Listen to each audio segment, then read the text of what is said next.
रत्नागिरी शहराच्या विकासात मोठा अडथळा ठरत असलेली चर्मालय ते कोकण नगर दरम्यानची बहुचर्चित अतिक्रमण हटाव मोहीम सकाळपासून अखेर सुरू झाली।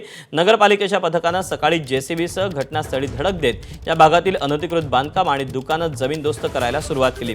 या वर्दळीच्या आणि मुख्य रस्त्याच्या दुतर्फा मोठ्या प्रमाणात अनधिकृत दुकानं आणि बांधकामं उभी राहिली होती। या वाढत्या अतिक्रमणामुळे रस्त्याचं रुंदीकरण करण्याच्या प्रक्रियेत मोठ्या अडचणी येत होत्या। तसंच शहराच्या दृष्टीने अत्यंत महत्त्वाचे असणारे 11 केव्हीची भूमिगत उच्चदाब विद्युत वाहिनी टाकण्याचं कामही याच अतिक्रमणांमुळे अनेक दिवसांपासून खोळंबलं होतं।